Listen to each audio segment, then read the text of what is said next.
제조업의 본질은 생산속도 불량률과 같은 공정지표의 지속적인 개선입니다. 이번 장에서는 공정 최적화 문제를 인공지능으로 푸는 방안을 알아보겠습니다.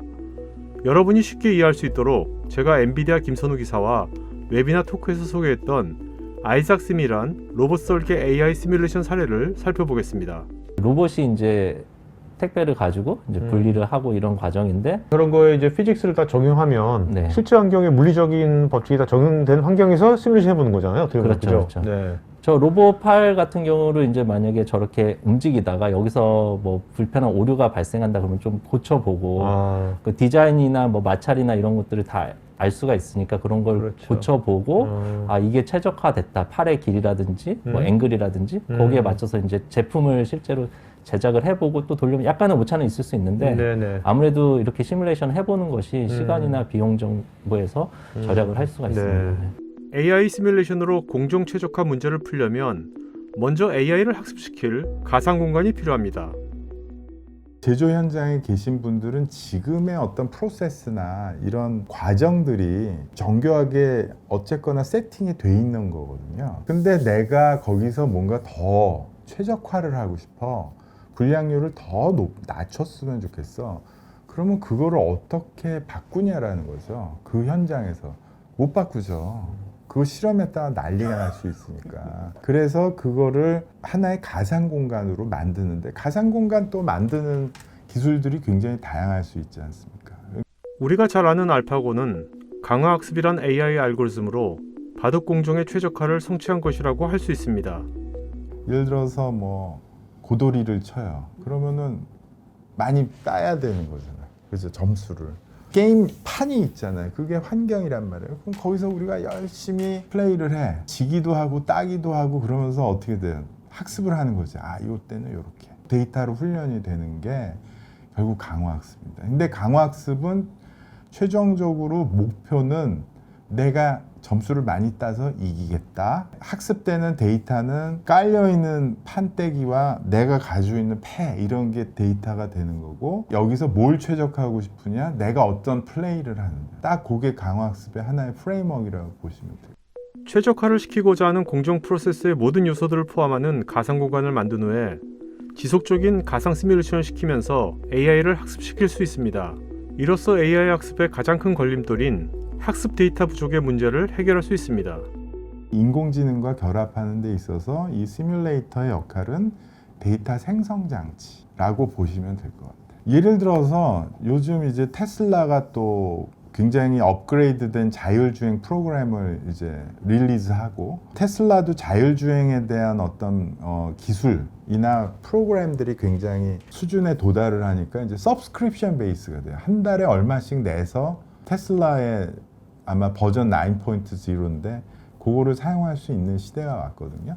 그러면 그것도 일종의 최적의 운전을 하기 위한 강화학습 기반의 학습에 따른 거예요. 그럴 거 아닙니까? 그러니까 제일 중요한 게 자율주행이라고 하면 내가 어느 목표만 설정하면 얘가 최적의 경로를 찾으면서 아무 사고 없이 내가 예상치 못한 여러 가지 리스크들을 얘가 피해가면서 내 목표에 도달하게 하는 그 강화학습일 거라는 거죠. 강화학습을 하기 위한 데이터들은 어떻게 수집을 했을까요? 초반에는 각종 센서와 카메라를 달고 돌아다녔겠죠. 한계가 있을 거 아닙니까? 그래서 결국은 시뮬레이터를 만든 거예요. 가상의 환경. 차가 갑자기 올 수도 있고, 그 다음에 신호등도 여러 개 있을 수 있고, 굉장히 다양한 환경을 컴퓨터 안에 집어넣기 때문에 그게 지금 가능한 수준이 된 거죠. 인공지능의 발전은 저는 요즘 어떻게 생각하냐면 가상 데이터, 가상 환경의 리얼리티 증가가 결국은 AI 발전에 굉장히 중요한 역할을 할 것이다라고 생각을 하고 있습니다. 그렇겠네요. 그러니까 AI가 스스로 뭔가 학습할 수 있는 토양이 되게 풍성해진 거잖아요. 그렇죠. 그럼 언제까지 현장에서 모을 거냐 이거지. 그 비용이 엄청나거든요. 수많은 공정 프로세스 중에서 어떤 분야부터 AI 시뮬레이션 최적화를 적용하면 좋을까요?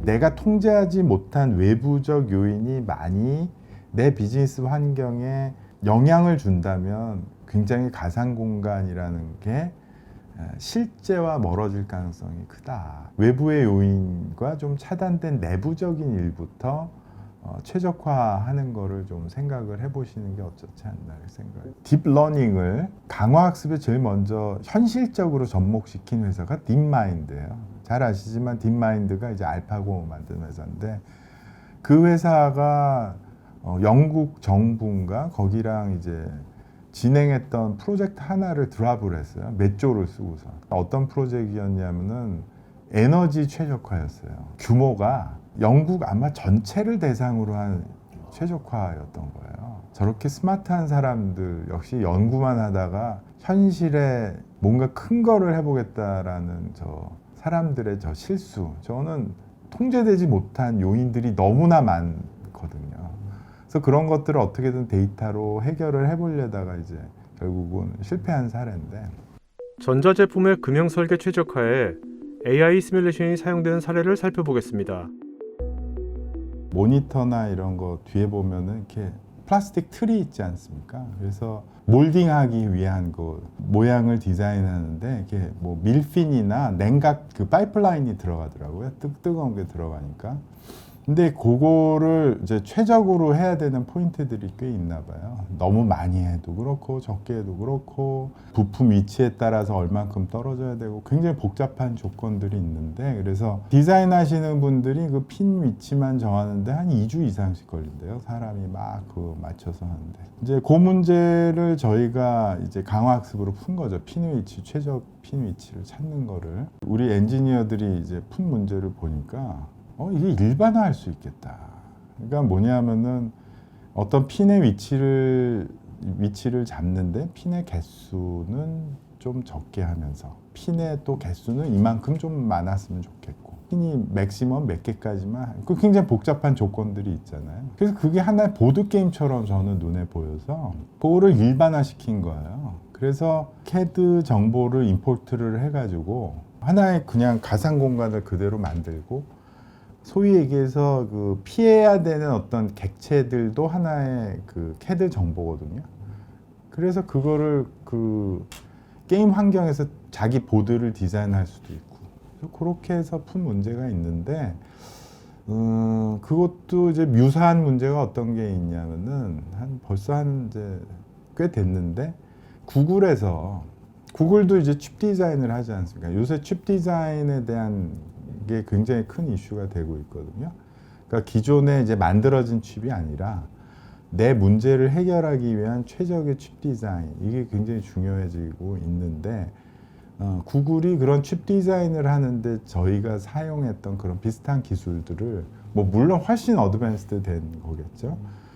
그런 식으로 이제 해서 푼 사례가 있습니다. AI 시뮬레이션이 발전하면 결국 제조업의 메타버스가 되는 것 아닐까요?